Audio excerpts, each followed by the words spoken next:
L'instruction scolaire. Difficile d'en parler sans parler de croyance ou de savoir. Nous nous retrouvons en plein dilemme entre croire et savoir. À l'école, on nous enseigne très rarement de la connaissance afin de savoir par notre propre intellect. Nous sommes conditionnés à croire l'enseignement du professeur pour être ensuite évalués dessus et à aucun moment notre intellect est sollicité.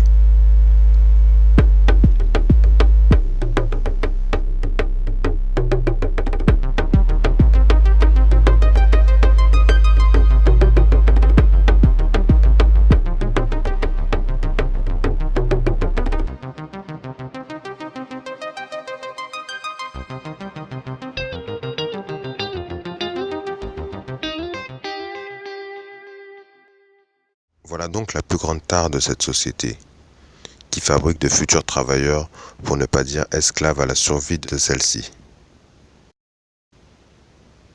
L'élève à qui on apprend l'histoire, la géographie et les maths, etc., sans savoir universel, c'est-à-dire sans savoir qui serait valable dans différentes cultures et qui par la même occasion aura une preuve scientifique, est un élève déjà perdu, ou plutôt dire aliéné.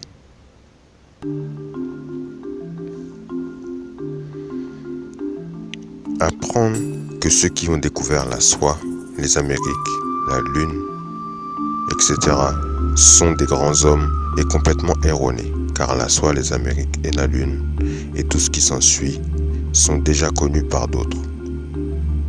Ils ont simplement la modestie de ne pas prétendre l'avoir découvert, et que cela, soi-disant, est découvert auparavant.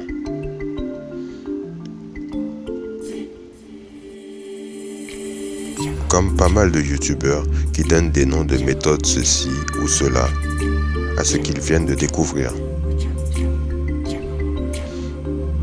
Par exemple, pour parler de minimalisme, la méthode Marie Kondo, qui n'est pas la première et ni la dernière, a amélioré les méthodes de pliage de ses vêtements, par exemple.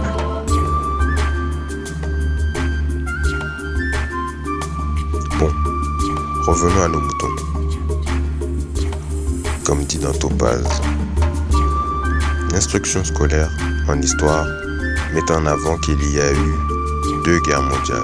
Pourtant, il y a eu des tonnes de guerres dans le monde. Est-ce que c'est parce que le monde y a participé?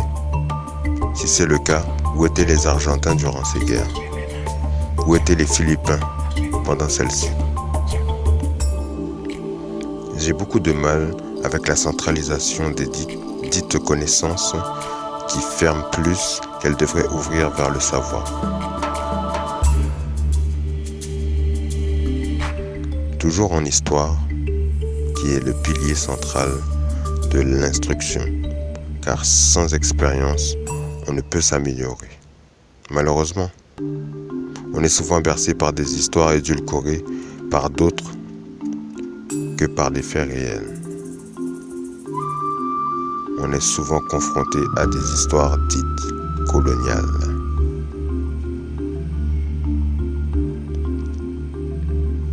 En gros, l'histoire racontée par le chasseur. Il y a une multitude d'enseignements. Beaucoup sont incomplets, volontairement on dira.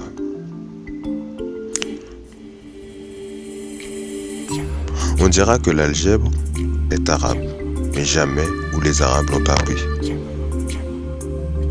Que le premier homme vient d'Afrique, sans dire combien de temps il a vécu sur ces terres avant d'en partir. D'ailleurs, ce qui me permet d'introduire que Pythagore, Thalès ont bien passé la majeure partie de leur temps à étudier dans les cases initiatiques d'Égypte, auprès du prêtre Plutarque. On ne dira pas que cette Égypte était intra-Afrique à cette époque. Et non. On nous la présente comme étant ptolémaïque, grecque ou romaine, ou même parfois hébraïque, comme il est pensé dans les croyances. Nous comprenons très rarement ce poids de mesure du point de vue du chasseur. Prenons exemple sur Astérix. Nous avons Panoramix, qui lui soigne avec des potions magiques pour rendre forts les combattants. Mais dans d'autres pays, on ne parle pas de druides, mais de sorciers, de magie noire, etc. Une société où des hommes qui ont détruit des autres pour exister, est-elle louable?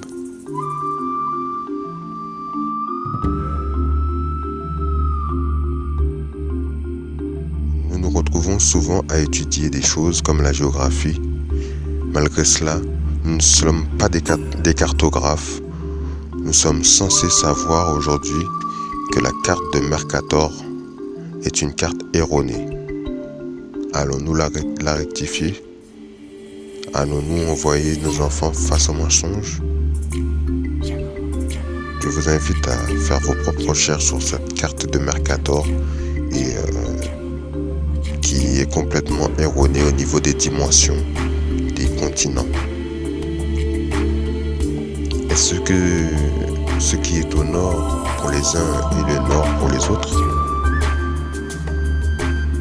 Le peuple inuit qui a plus de 52 mots pour décrire la neige, doit-on leur apprendre à dire neige simplement?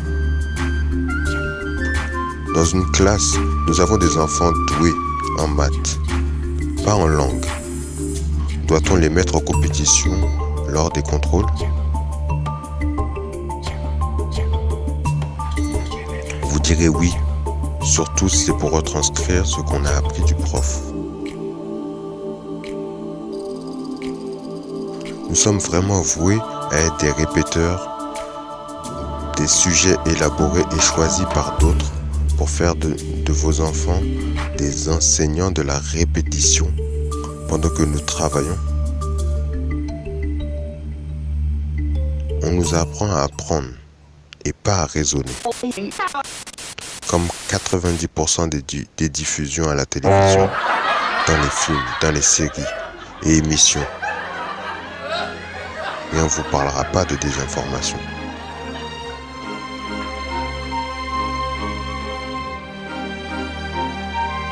Si cette vidéo vous a plu et que vous voulez en savoir plus sur le sujet, n'hésitez pas à mettre un petit pouce bleu et surtout à vous abonner à la chaîne en mettant la cloche de notification pour pouvoir savoir quand est-ce que de nouvelles vidéos arrivent.